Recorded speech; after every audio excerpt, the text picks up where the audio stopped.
Hello everyone, myself Anukiranjit Kaur, Assistant Professor in Khalsa College of Nursing. Today I am here a very important topic, that is dengue. As you all know that from the couple of months, dengue has created a havoc in Punjab and claiming so many lives and also adding to the pre-existing anxiety of COVID-19. Now let's discuss what is dengue. Before going to discuss the dengue, now firstly we discuss the disease burden of dengue. According to the WHO, the global incidence of dengue has been dramatically increased in the recent decades, and it is about half of the population is now at on risk with the dengue. It is an estimated that 100 to 400 million dengue infection in each year. And if we see the Asia's data, there is about 70% of the global burden of this disease. In India, in 2021 up to the 30th September 2031, there were total 60,112 cases were reported. Out of that, 30 deaths were there. And this data is released by the European Center Disease Prevention and Control Agency. Now let's discuss what is dengue. Dengue is a mosquito viral borne infection. It is mostly found in the tropical and subtropical climate, and it is basically found in the urban and semi-urban areas. Now it is also spreading to the rural areas. Now let's discuss the what is the dengue fever. Dengue fever is also known as the breakborn fever. It is the fever that is the viral infection virus is responsible for that is called the dengue virus, or we also call it as the DENV. Next are some epidemiological factors which are responsible for the dengue. Now let's discuss one by one. First is the agent factor. If we talk about the agent, which agent is responsible for the dengue, the agent which is responsible for the dengue, that is the dengue virus. And this virus is basically into the 4 serotypes, that is the DENV1, DENV2, 3 and 4. If the person is infected with one of that dengue serotype virus, then it confers the lifelong immunity. And it is also possible the person may be infected 4 times in future with their type of the serotypes. Second is the vector. Which vector is responsible for the dengue virus? The dengue virus is transmitted through the Aedes aegypti, that is the female mosquito, and it is a highly domesticated mosquito, and to the lesser extent that is the Aedes albopictus. Next is the how the dengue is transmitted. There are the 2 ways the dengue is transmitted. Firstly is the from mosquito to the human, and second one is the from the human to the mosquito. And now discuss one by one. First is the from the mosquito to the human. The dengue virus is transmitted from the mosquito to the human through the bites of the infected mosquitoes. After the feeding on the dengue infected person, the virus is replicated into the midgut of the mosquito, and before it disseminates to the other secondary tissues and to the salivary gland, then there is an extrinsic incubation period, that is the 8 to 10 days.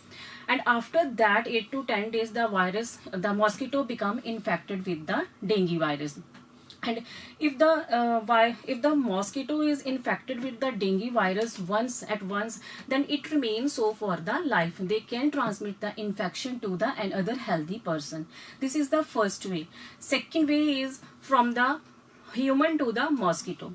When the mosquito bite to the infected person who are suffering from the dengue infection, the person may show the sign and symptom of dengue infection, or may also show the asymptomatic infection. That person can able to transmit the dengue infection to the mosquito, or transmit the dengue virus to the mosquito. And in this way the mosquito can carry the dengue virus, and so that's why from the human. Next is there are some environmental factors are also there which are responsible for the dengue infection. First is the The dengue mosquito is mostly survive in the rainfall seasons and in the water storage, where there is a water storage. And the best is the temperature for the dengue for their lifespan, that is the 16 degrees Celsius to the 30 degrees Celsius temperature. And the best or the favorable humidity, that is the 60 to 80% humidity, that is best for the survival of these Aedes aegypti. Now there are some clinical manifestation, or we can say sign and symptoms of dengue. The World Health Organization classified the dengue into two major categories, dengue and the severe dengue. Dengue with or without warning sign. The severe dengue is also called as a hemorrhagic dengue. Now let's first discuss the simple dengue. A patient should be suspected when there is a high fever, that is the 40 degrees Celsius temperature or 104 degree Fahrenheit temperature. This one is the febrile phase. This phase is the incubation period 4 to 6 days when the sign and symptoms are just begins. In this phase, there are the few sign and symptoms are, first is the intense headache, or we can say the severe headache, pain behind the eyes, particularly on the eye movement, and photophobia is there. Patient feel pressure in their eyes, patient feel nausea and vomiting, also feel joint pain and the muscle pains. In this dengue, there is also patient feel there is a swollen gland of the patient and there is a skin rashes on their skin. Next is the severe dengue, or we can say a hemorrhagic dengue. When the patient is entered into the critical phase, that is normally 3 to 7 days after the onset of the illness. In this phase, the patient fever has dropped, that is below than the 36 degrees Celsius or the 100 degree Fahrenheit.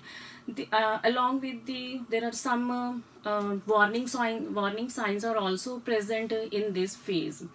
This phase is also called a fatal phase because due to in this phase there is the chances of the leaking of plasma, fluid accumulation in the body, severe bleeding. The bleeding may be from the intestinal tract, respiratory distress, or there is any organ impairment. So that is why it is called the critical phase. There are some warning signs of the dengue which should also be noted in the dengue patient. That signs are the severe abdominal pain, patient feel persistent vomiting and blood may be present in the vomit, rapid breathing, patient feel restlessness and the fatigue. These all are the warning signs of the dengue. Now let's discuss some lab investigations which can be used to diagnose the dengue. First is the viral nucleic acid detection. The dengue virus genome is, that is the RNA which is present in the dengue virus, and to find out that genome there is some test, that is the reverse transcriptase polymerase reaction assay and RT-PCR test. This test is used to find out the viral nucleic acid detection. Second, there are some immunological and serological tests which include the hematoagglutination inhibition assay test and complement fixation test, neutralization test, IgM capture ELISA, IgG, indirect IgG ELISA, IgM and IgG ratios of these antibodies. Next test is the virus antigen detection test. In this, we can use the ELISA and the dot plot assay test. With the help of these tests, we can find out the antigen in the body. And these tests can be conducted on both patients, those who are having a primary infection and the secondary infection. And this test is conducted up to 6 days after the onset of the illness. There is also rapid diagnostic test or kits are also available in the market just to find out the IgM and Ig antibodies in the patient blood. Next is the medical management of dengue. There is no any specific treatment for the dengue patient. Only symptomatic treatment is for the patient.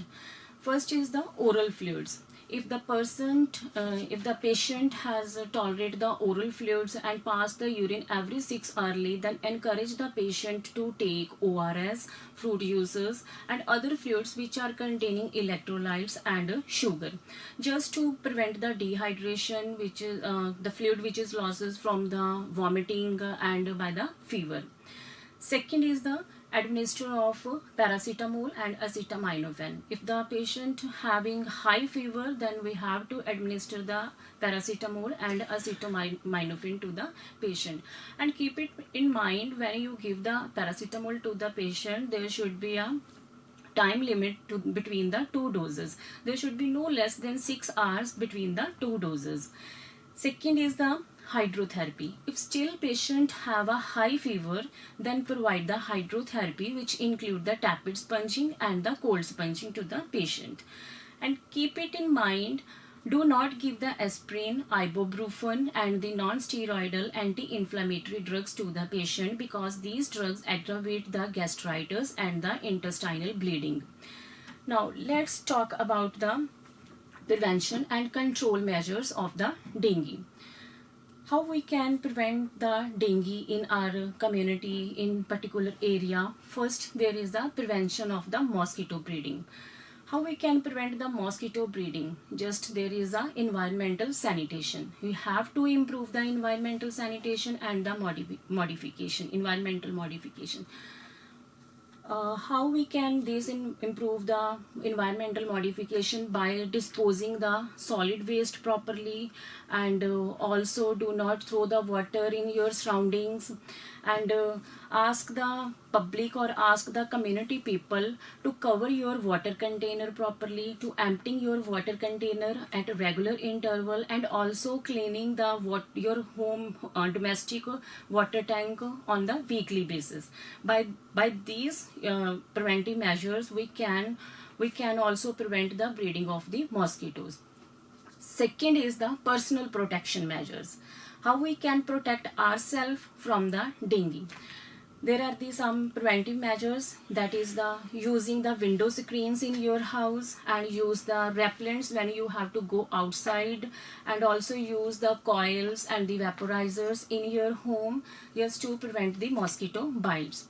And not only in home or in your household, it is also used to in your schools or in your workplace, because the mosquito which transmit the dengue virus, it also bite in the daytime.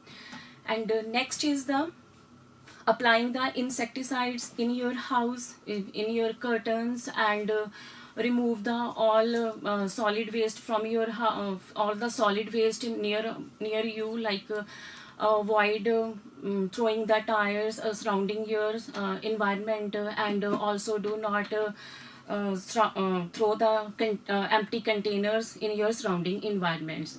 Next is the reactive vector control. In the reactive vector control, that is the emergency control measures. This reactive vector control is only used by the health authorities. These authorities has a responsibility when there is an outbreak of the dengue virus in that particular area. They can use the spraying in that particular area just to prevent the dengue.